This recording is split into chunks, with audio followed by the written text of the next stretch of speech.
J-Man, you're leading off here. I want to know, do you think this is an improvement from the last three Jurassic World movies? I think they played the formula perfectly for like a first installment for a trilogy. They did all the hits, they did everything right.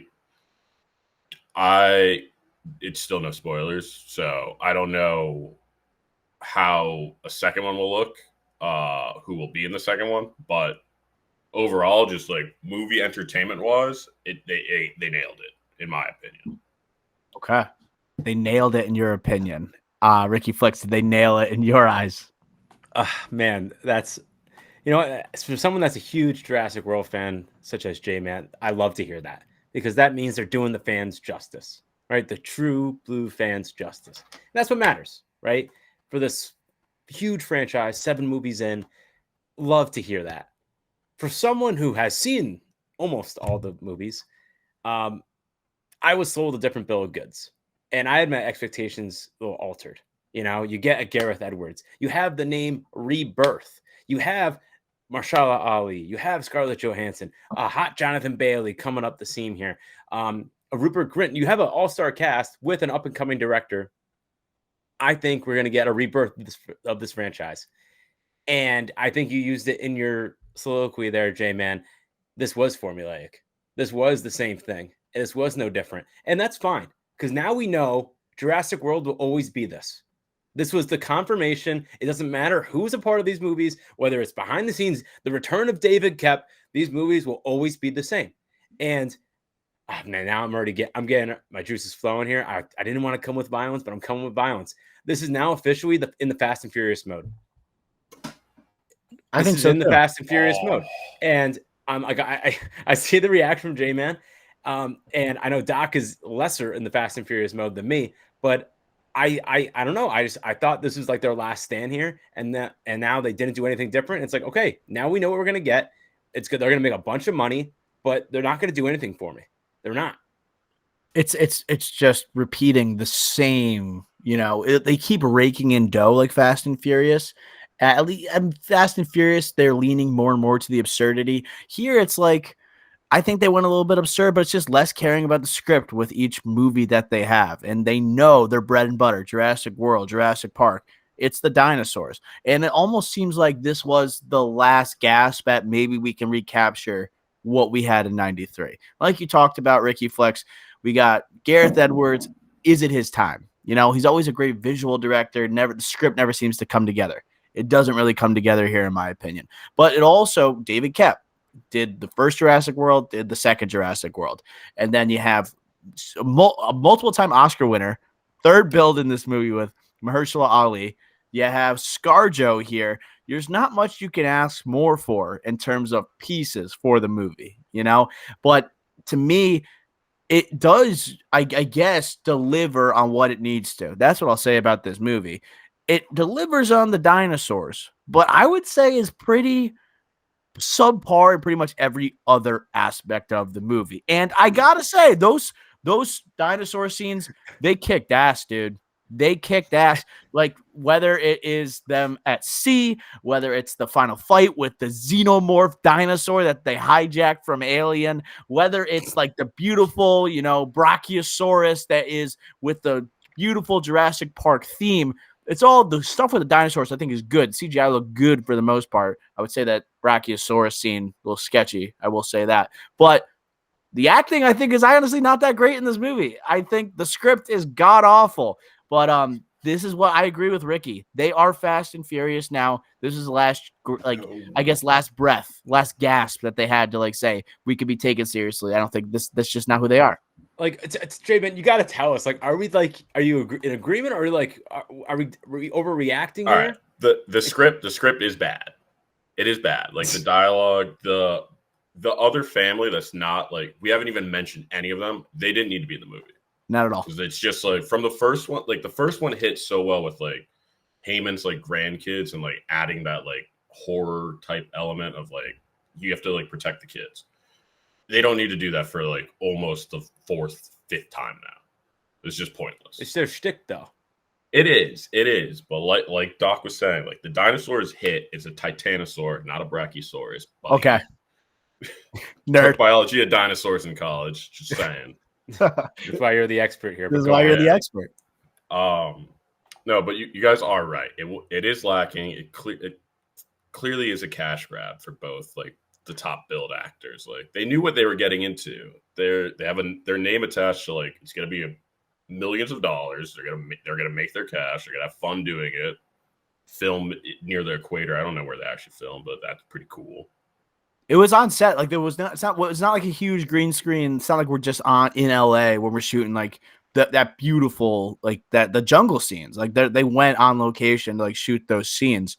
I don't know, Jay, man. I feel really bad, I guess, because we're having you on big review. The Fast and Furious comment is not okay. There are no dinosaurs in space.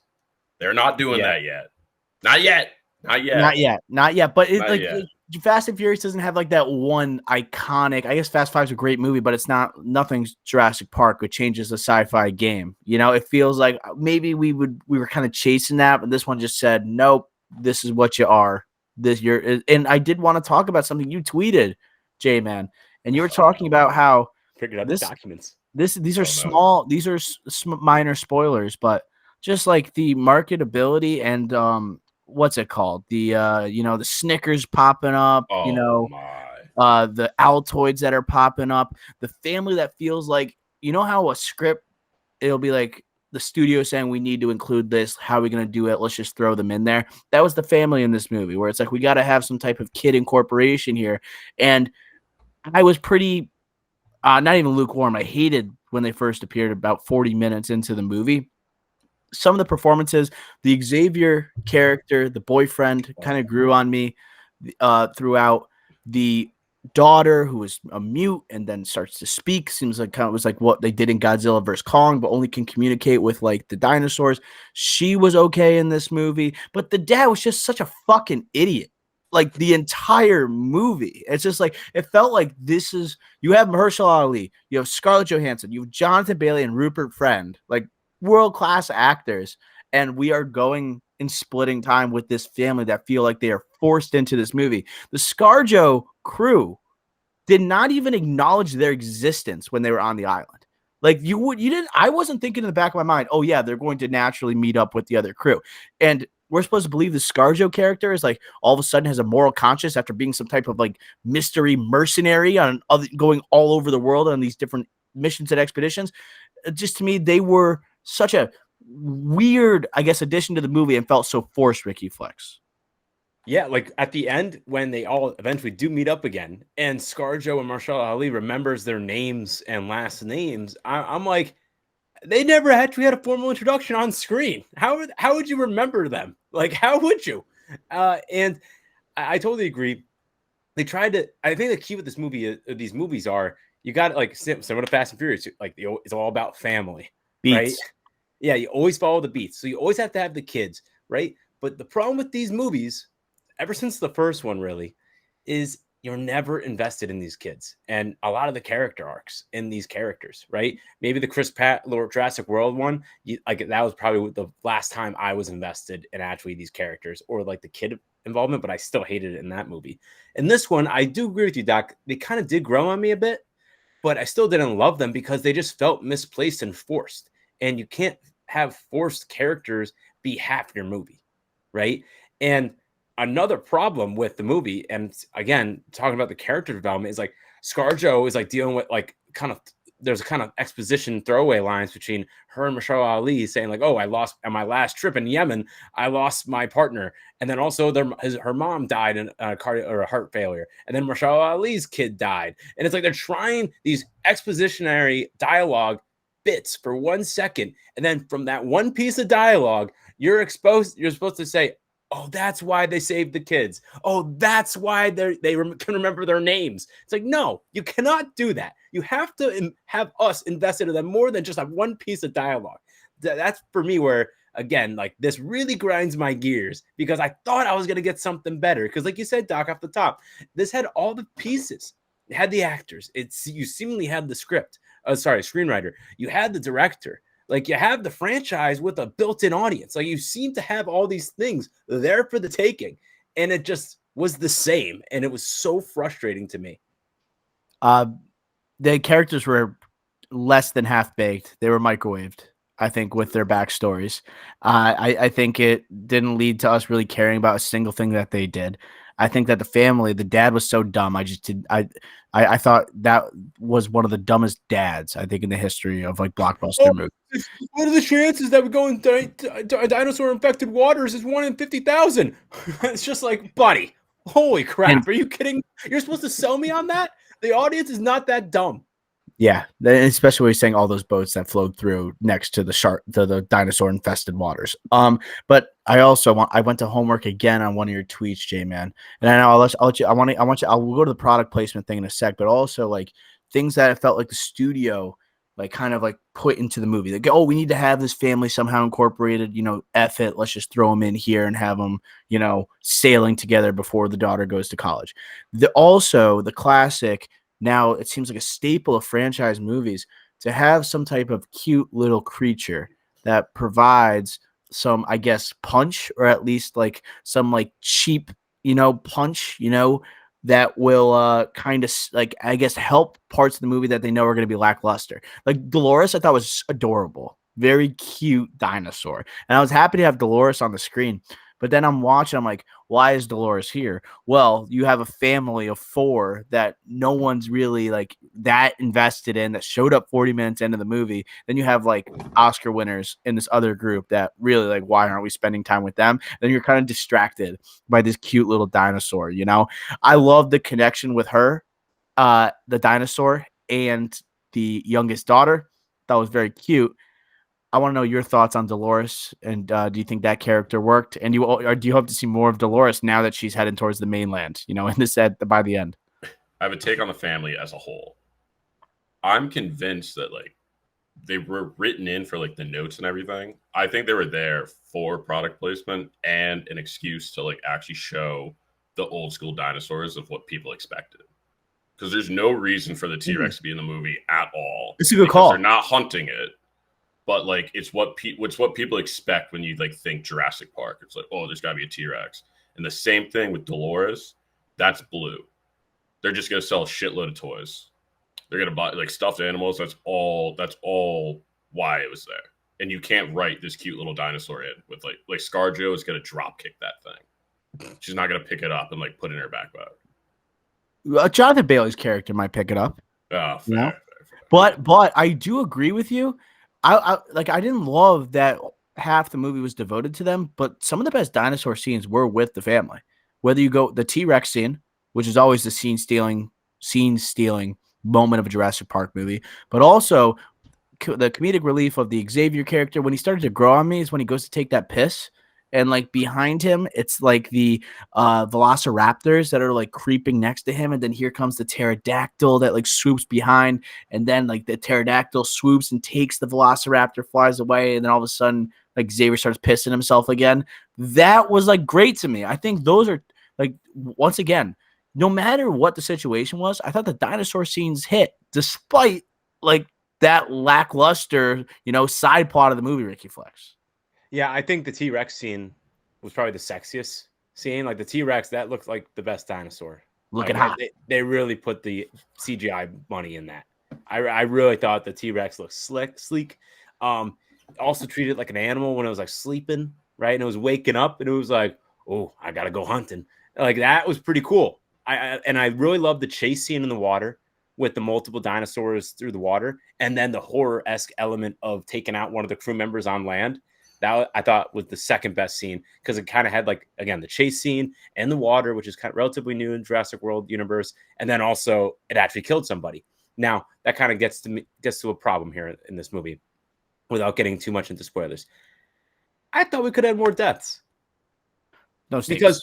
Because this is a standalone movie. As you recognize, there was no, as you probably saw, if you saw the movie, there's no post-credit scenes. There is nothing. And it's pretty much been confirmed that these actors are not returning.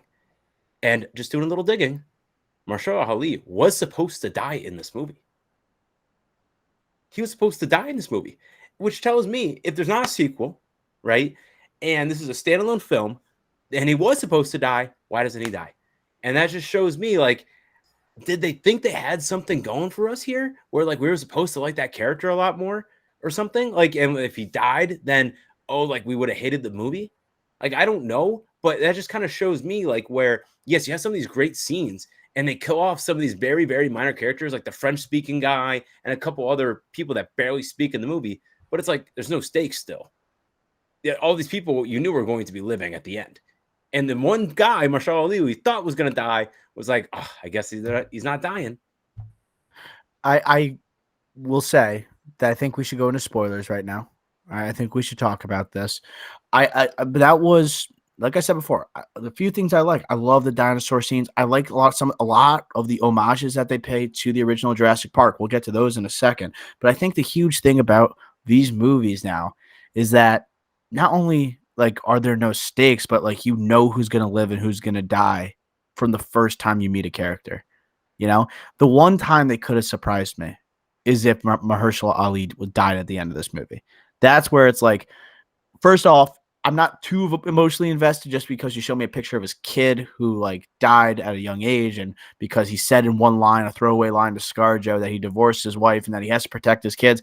Like that is a cheap death if he died, but they still couldn't even pull the trigger on him. You know, the members of the crew, you got Deadpool, the bad guy in Deadpool. Like literally, I didn't even know was in this movie. But when I saw him from the first line, him being a dick, saying we got to take the money, I'm like, oh, you're dead first immediately. You weren't in the promo. You had that dick line. You're the first to go in the crew. You're the first to go. The one also, like none of the family died. When you saw the family, you're like, no one's gonna die. They're by themselves. They're unprotected. Like they have this cute dinosaur with them. No one's gonna die. You just feel it. You just know it, Ricky. Yeah, and I think two things with the family. One, like you could have killed that kid, the teenager, the Xavier kid. That would have been the one kid, and they decided to kind of use him as comedic relief. He did grow on me though. Yeah, he did grow on me too, and I didn't really laugh too much, but my theater was breaking out in laughter with him throughout as the movie went on. So people liked him, I think. But two things. One, when I saw the little girl, okay, and then with the little dinosaur, I was like, oh my God, are we going Jurassic Park 2, The Lost World? Do you guys remember that opening scene?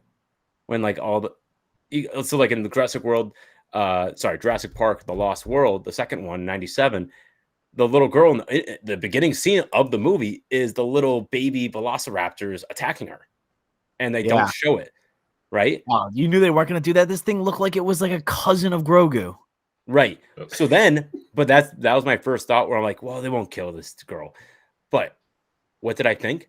I thought that little baby was going to be the like daughter, son, whatever kid of the big T-Rex mutant hybrid. Of offspring. That. Yes. That's the sequel. Well, I thought like when I'm trying to piece together this movie, I did think like, oh, at the end, like they're gonna give this back to the big boy or whatever, big mom, and then everything's like it'll go away or something. I honestly thought that was a potential chance of the storyline.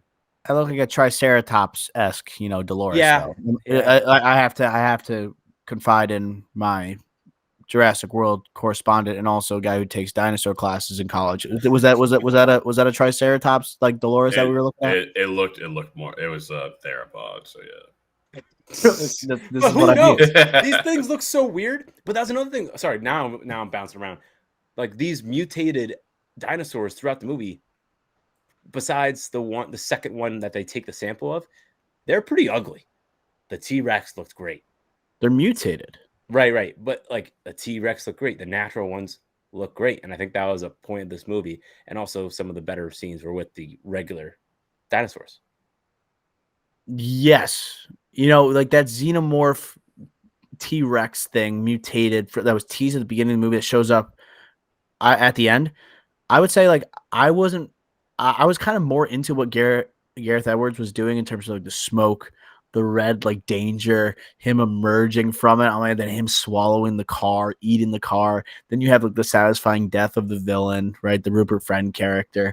I didn't care as much how they looked in that scene. I just wanted to be terrified. I wanted it to be scary. But like I said before, like the scare factor, it just reduces automatically when you know and can feel who is or who will or won't die, you know?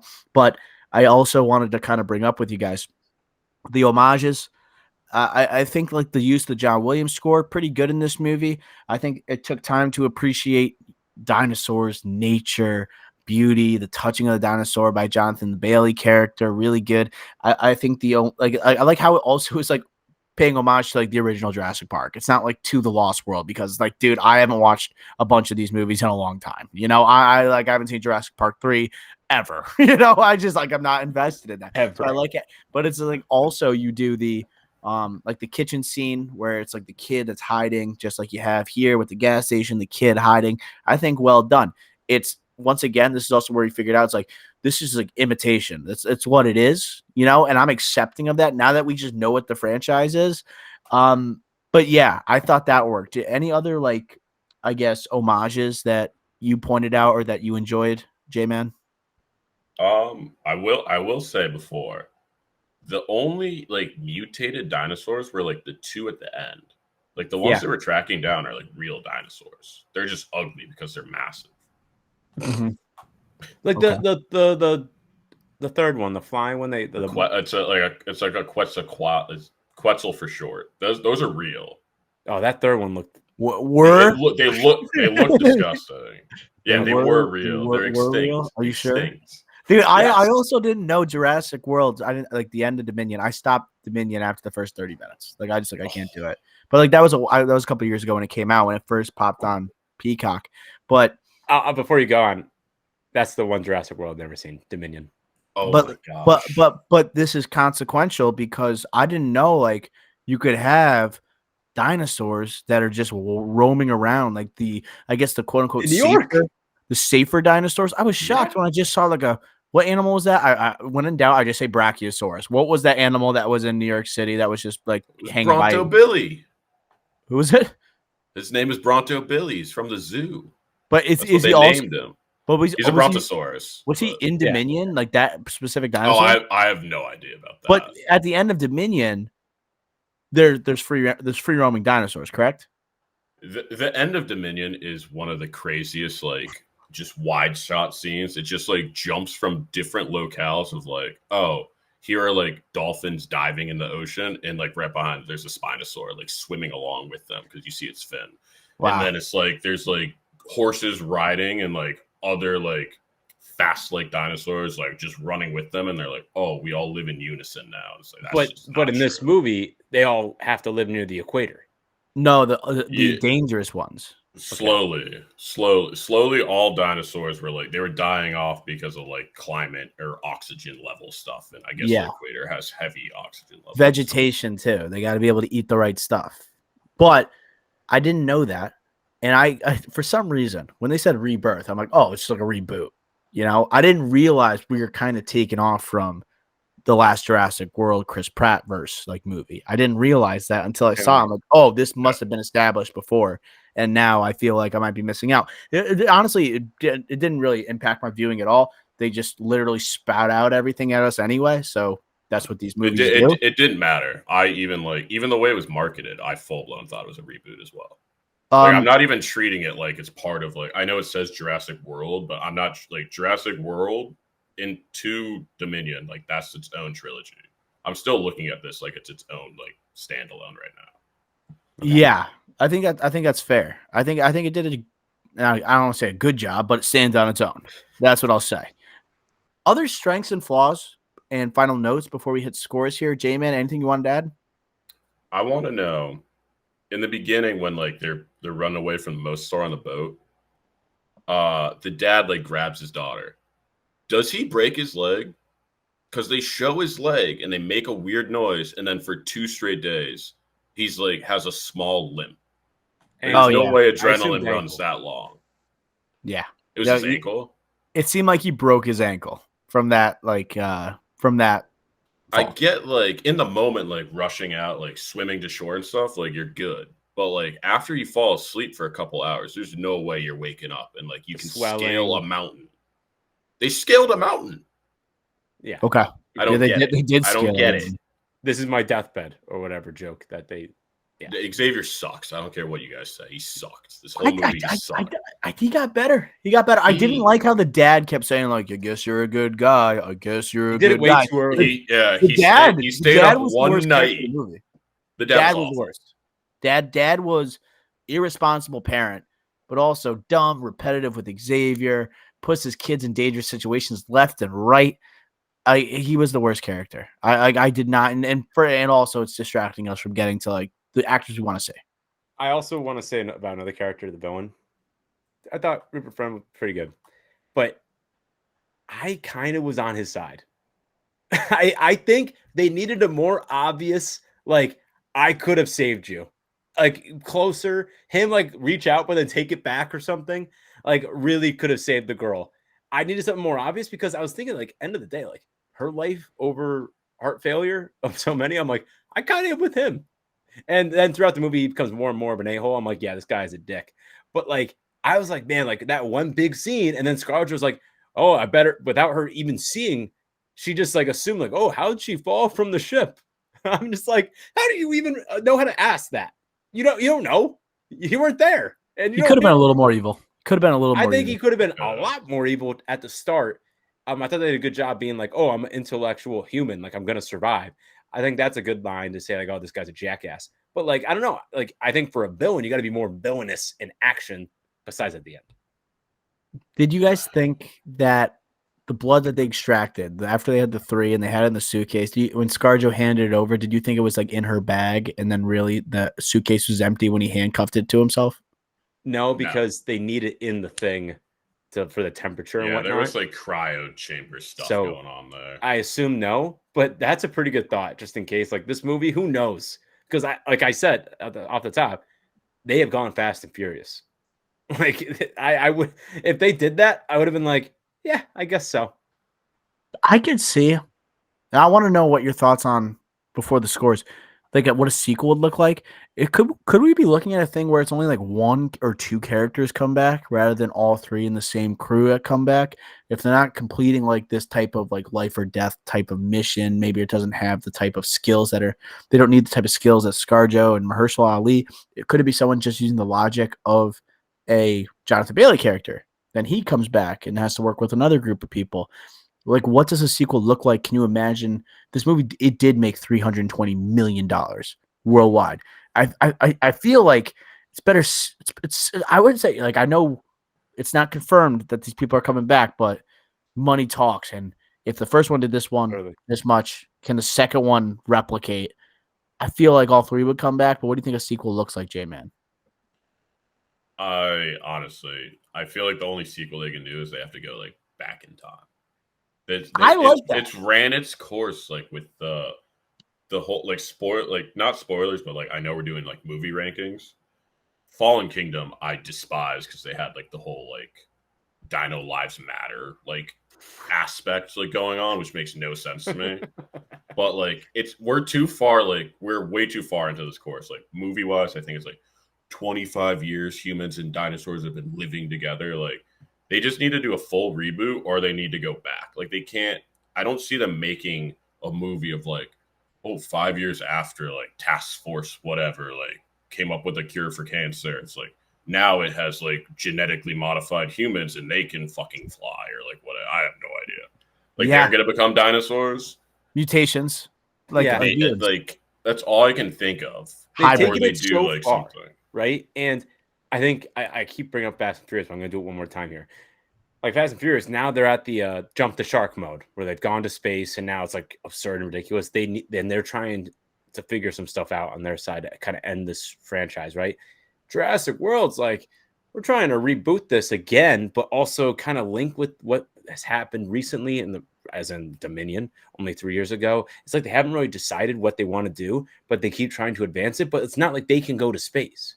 You know, they have dinosaurs, you know, that's why I think I kind of like the prequel idea or like what they've done with like the Alien franchise and Ridley Scott. And you could kind of do something like that, you know, like behind the scenes, maybe Jurassic Park pre-1993, like dinosaurs already were in something and you could do the characters before that and kind of like a co-ops, kind of everyone dies besides Susan Sarandon, or not Susan Sarandon, Sigourney Weaver. You could do a whole alien type thing, maybe with that, like in a prequel type of scenario.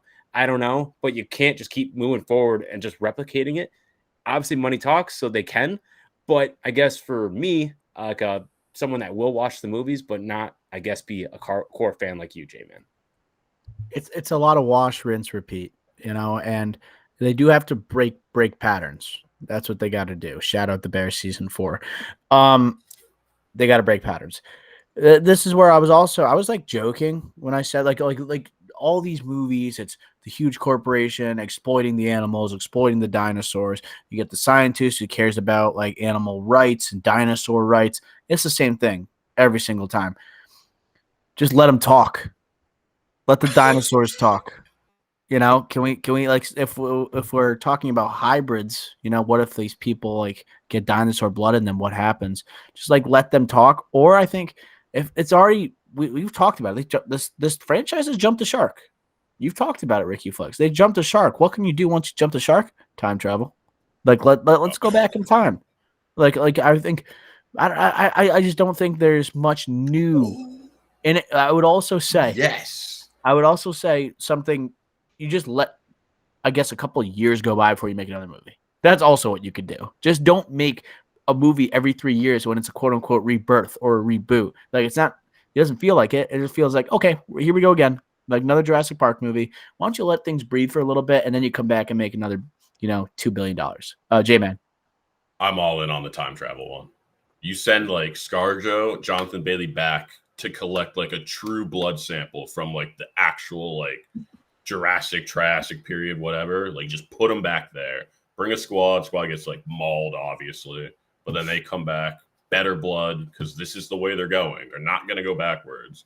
They're going to keep focusing on like the big pharma like storyline for some reason. Oh my god, Adam Driver's back there. Yeah, I was going to say 65. Sure. And that's another potential avenue. If you jump the shark, where else? What else happens? Crossover. What do you cross over Jurassic Park with? Fast and Furious. Transformers. No. Transformers could work. They did. Godzilla. The Beast one. They had like dinosaur Transformers in that. Spielberg would never allow it. Amblin would never allow it. Godzilla. He is a dinosaur. That's why it's a good crossover. But he already is with Kong. Kong also could be a part of this. We're talking triple crossover. There's a problem because that's a Warner Brothers legendary product or whatever rights, so we have an issue. But I could see it. Okay. These mutated dinosaurs. There's one that's big that could compete against Kong. That could compete against Godzilla. All these other monsters. Like I feel like Jaws is in the same vein as Jurassic Park, but no one makes Jaws movies. Like Jaws had the one iconic sci-fi movie and then horror sci-fi movie in Spielberg.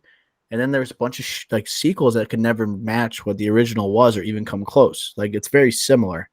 I'm trying to think of other movies like that. Ricky, do you have any? Can you think of any? Crap, and I had another idea for where Jurassic Park could go.